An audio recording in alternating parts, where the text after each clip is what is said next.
الحمد لله نحمده ونستعينه ونستغفره ونؤمن به ونتوكل عليه ونعوذ بالله من شرور أنفسنا ومن سيئات أعمالنا من يهده الله فلا مضل له ومن يضلله فلا هادي له ونشهد أن سيدنا وسندنا وحبيبنا ومولانا محمدا عبده ورسوله صلى الله عليه وسلم. أعوذ بالله من الشيطان الرجيم. بسم الله الرحمن الرحيم. إن في خلق السماوات والأرض واختلاف الليل والنهار لآيات لأولي الألباب. وقال في موضع آخر: ربنا لا تزغ قلوبنا بعد إذ هديتنا وهب لنا من لدنك رحمة. صدق الله مولانا العظيم وصدق رسوله النبي الكريم ونحن على ذلك لمن الشاهدين والشاكرين والحمد لله رب العالمين.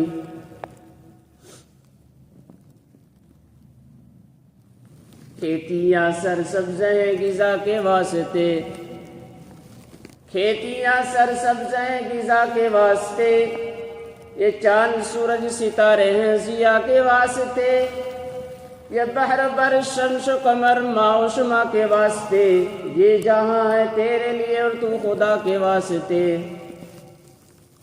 اے لا الہ کے وارث باقی نہیں ہے تجھ میں، اے لا الہ کے وارث باقی نہیں ہے تجھ میں، گفتار دل برانہ کردار قاہرانہ، تیری نگاہ سے دل سینوں میں کانپتے تھے، کھویا گیا ہے تیرا جذبہ قلندرانہ. خواب غفلت میں سوئے ہوئے مومنوں، خواب غفلت میں سوئے ہوئے مومنوں، عیش و عشرت بڑھانے سے کیا فائدہ. تھا حکومت کا فرعون کو بھی نشہ، تھا حکومت کا فرعون کو بھی نشہ، ظلم پر ظلم خلقت پر کرتا گیا. جب سمندر میں ڈوبا تو کہنے لگا ایسی حکومت پانے سے کیا فائدہ.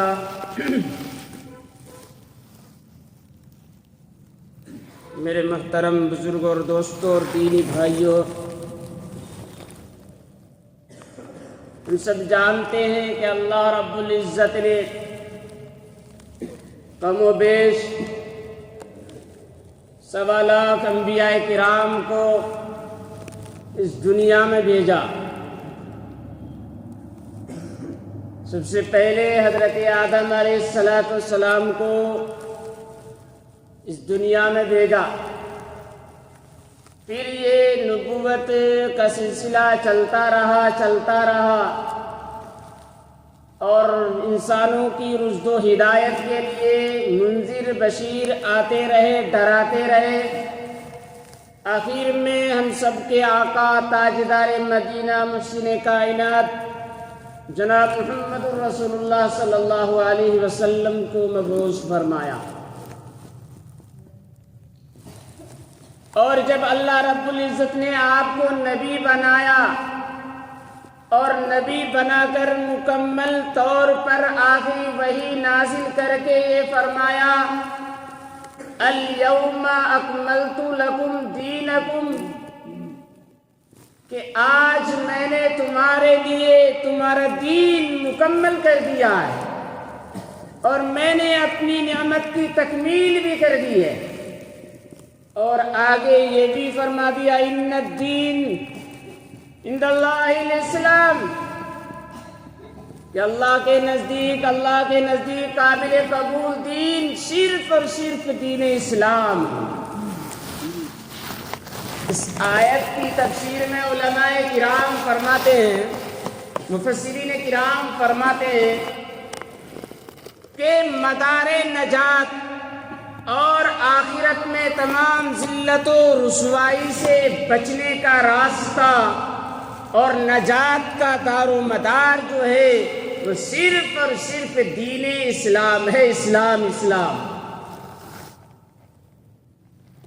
اب اس کے علاوہ کوئی فلسفہ، کوئی قانون، کوئی دنیا کا بنایا ہوا ضابطہ اصول کے مطابق اگر وہ زندگی گزارتا ہے اور وہ یہ سمجھتا ہے کہ یہی فلسفہ، یہی عقل، یہی سائنس اور یہ انسانوں کے بنائے ہوئے اصول و ضوابط کے مطابق میں چلوں گا اور مجھے کامیابی مل جائے گی، اللہ فرماتے ہیں ہرگز نہیں، ہرگز نہیں۔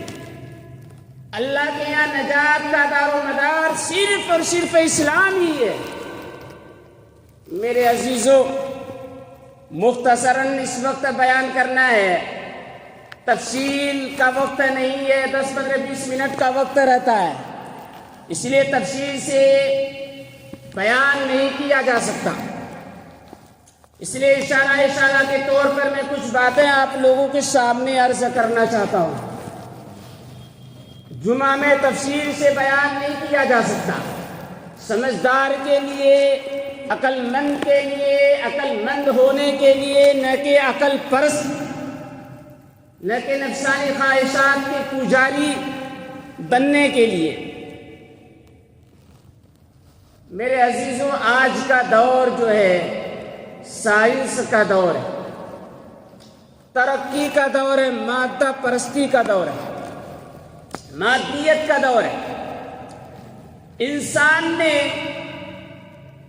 سائنس کے ذریعے ترقی کرتے کرتے کرتے آسمان کی وسعتوں، آسمان کی بلندی تک پہنچ گیا، چاند میں کمن ڈالنے لگا اور چاند سے بات کرنے لگا۔ سائنس نے انسان کو سمندر کی گہرائیت تک اتار دیا، سمندر کی گہرائیوں میں انسان کو پہنچا دیا، اور یہ خود قرآن نے کہا ہے، قرآن میں سائنس کا ذکر ہے۔ لوگوں نے، سائنسدانوں نے 50 آیتیں ایسی ہیں جس میں ریسرچ کر کے، تحقیق کر کے ترقی کی راہوں، ترقی کے اسباب اور وسائل دنیا میں پیدا ہوئے۔ تو یہ بات واضح ہے کہ یہ مادیت کا دور ہے، سائنس کا دور ہے، لیکن انسان اس سائنس اور مادیت کے دور میں، اس کی چکا چوند میں، اس کی دمک چمک میں اور اس کی روشنی میں اس قدر منہمک ہو گیا کہ انسان کو حیران کر دیا، اور اتنا حیران کر دیا کہ اپنے معبود حقیقی کو بھی انسان بھول گیا، اپنے اللہ کو بھی بھول گیا، اور جو ہے اپنے خدا کے وجود کا انکار بھی کر رہے ہیں۔ آج اسی موضوع پر کچھ مختصر عرض کرنا ہے۔ ویسے ہمارے لیے یہ تو کوئی خشک موضوع معلوم ہوتا ہے، بھئی ہم مسلمان ہیں، ہمارا ایمان ہی اس بات پر ہے کہ ہمارا خدا اللہ ہے، اس کے علاوہ کوئی دوسرا ہے ہی نہیں۔ لیکن چونکہ آج دو فتنے اس قدر تیزی سے بڑھ رہے ہیں کہ آپ اس کا تصور نہیں کر سکتے۔ خدا کی قسم، اگر یہی حال رہا تو ہم ایمان و اسلام کے ساتھ تو چلے جائیں گے، لیکن آئندہ ہماری نسل ایمان پر جیے گی، رہے گی، اور ایمان پر خاتمہ ہوگا، یہ کہنا مشکل ہے۔ میرے عزیزو، آج ایک بہت بڑا فتنہ جو ہے وہ تعلیمی ادارہ اور اسکول کالج کے اندر ہے۔ جو ہمارے نوجوانوں میں، جو ہمارے بچے اسکول کالج میں جاتے ہیں، ان کے ذہن و دماغ کے اندر اسلام کے تعلق سے شکوک و شبہات پیدا کیے جاتے ہیں۔ جو ان کا نصاب ہے منظم خفیہ طریقے سے جو ہے ان کے ذہن و دماغ کے اندر اسلام کے خلاف اسلام کے تعلق سے شکوک شبہات پیدا کیے جاتے ہیں اور کیے جا چکے ہیں۔ آپ ان نوجوانوں سے ملیے جو جلد میں ابھی فارغ ہوئے ہیں، پڑھے ہیں، اور جو پڑھ رہے ہیں۔ جب ان کی صحبت اختیار کریں گے، ان کے پاس بیٹھیں گے، تو آپ کو پتہ چلے گا کہ ان کے ذہن و دماغ کے اندر کس طریقے سے شکوک و شبہات پیدا کیے گئے اور وہ کیسے کیسے سوالات کرتے ہیں اسلام کے بارے میں۔ آپ کو تعجب ہوگا۔ تو ایک بہت بڑا فتنہ جو ہے وہ دشمنان اسلام کی طرف سے جو ہے شکوک و شبہات پیدا کرنا اسلام کے تعلق سے، اور ایک دوسرا فتنہ جو پوری دنیا کی جو آبادی ہے، تقریباً ہماری یادداشت کے مطابق 8 ارب پوری دنیا کی جو ابھی آبادی ہے وہ 8 ارب کی آبادی ہے، اور خصوصی طور پر ملک چین کے اندر اور ہمارے ملک ہندوستان دونوں کی آبادی تقریباً قریب ہے، بلکہ آج کے اعتبار سے ہمارے ہندوستان کی آبادی کچھ زیادہ ہے۔ ملک چین کی آبادی تقریباً 1 ارب 40 کروڑ سے کچھ اوپر ہے، اور ملک ہندوستان کی بھی آبادی 1 ارب 40 کروڑ سے کچھ زیادہ ہے، 44 45 40 کروڑ مان کے چلتے۔ تو یہ آبادی، لیکن جس فتنے کی طرف میں آپ کو توجہ دلانا چاہتا ہوں وہ ہے الہادی نظریات۔ یہ الہادی نظریات جو ہے انسان کو کہاں سے کہاں تک پہنچا دیتا ہے۔ کچھ لوگوں کا کہنا ہے کہ جو ہماری عقل کام کرے گی، جو ہماری عقل بتائے گی، جو ہمارے تجربات کے اندر، جو ہمارے مشاہدات کے اندر آئیں گے، ہم اسی کو مانیں گے، اس کے آگے ہم نہیں مانتے۔ آگے کے ہم قائل نہیں ہیں، بلکہ جو ہماری عقل میں آئے گی، جو ہماری عقل کہتی ہے، جو ہمارے تجربات اور مشاہدات بتاتے ہیں، ہم اسی کو مانیں گے، اس کے آگے ہم نہیں مانیں گے۔ یہ فتنہ بہت تیزی سے بڑھ رہا ہے۔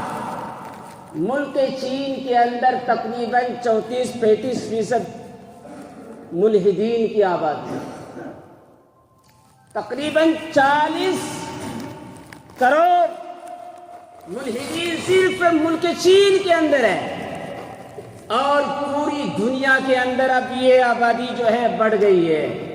1 ارب تقریباً 1 ارب ملحدین پیدا ہو چکے ہیں۔ اللہ اکبر۔ یہ مذہب کی بات نہیں ہے۔ لوگ بے شمار مذاہب والے ہیں، لیکن اللہ کو کسی نہ کسی اعتبار سے وہ مانتا ہے، ایک اللہ کو وہ مانتا ہے، لیکن ان لوگوں کی بھی آبادی بہت بڑی ہے۔ 8 ارب میں 1 ارب ملحدین کی آبادی۔ سوچ سکتے ہیں کس قدر تیزی سے یہ فتنے آگے بڑھتے کہ اللہ کے وجود ہی کا انکار کر بیٹھے، نعوذ باللہ۔ یہ کائنات یوں ہی پیدا کر دی گئی، یہ زمین و آسمان، یہ سورج چاند ستارے، بحر و بر، شمس و قمر، اس کو کوئی پیدا کرنے والا نہیں۔ وہ ملحد ہے، وہ منکر ہے۔ الحاد، عربی کے اندر الحاد کسے کہتے ہیں؟ انحراف کو کہتے ہیں، راستے سے ہٹ جانا۔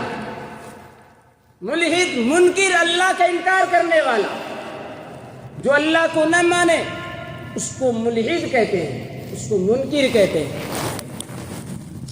تو اللہ کا انکار کرنے والا یہ ملحد کہتا ہے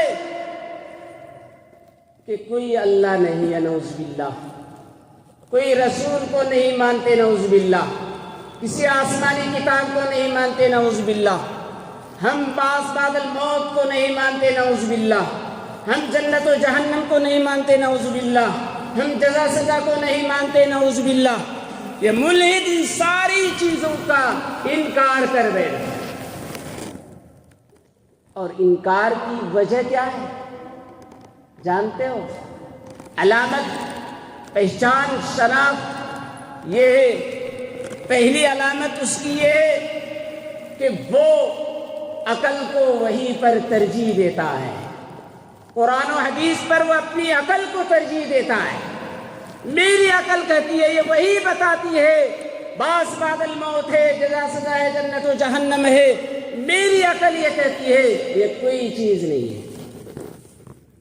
تو ملحد جو ہے اپنی عقل کو وحی پر، قرآن و حدیث پر ترجیح دیتا ہے، جس کی وجہ سے ان ساری چیزوں کا وہ انکار کر بیٹھتا ہے۔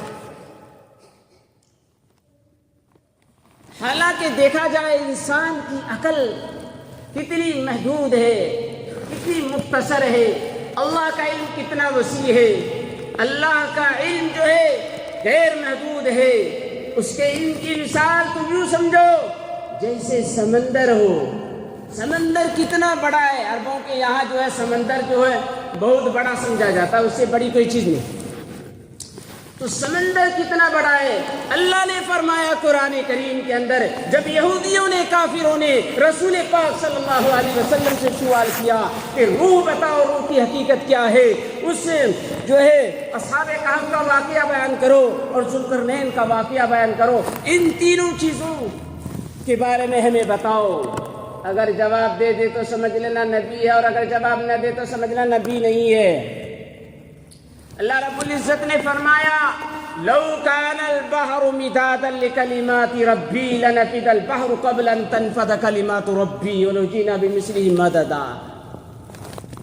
ارے تمہارا علم کتنا، تمہاری عقل محدود، تم اللہ کے بارے میں، تم اللہ کی وحی کے بارے میں، تم رسول پر جو وحی اتر رہی ہے تم اس کے بارے میں اپنی عقل کو دوڑاتے ہو، عقل لڑاتے ہو، اور عقل پر قیاس کرتے ہوئے کہتے ہو میری عقل جو کہے گی میں وہ کروں گا، میں کسی وحی کو نہیں مانوں گا۔ تمہاری عقل کی مثال تو یوں ہے کہ تمہاری عقل جو ہے پیالے کے مانند ہے، اس پیالے کو جب سمندر میں ڈالو گے تو کتنا پانی آئے گا بھائی، کتنا پانی آئے گا۔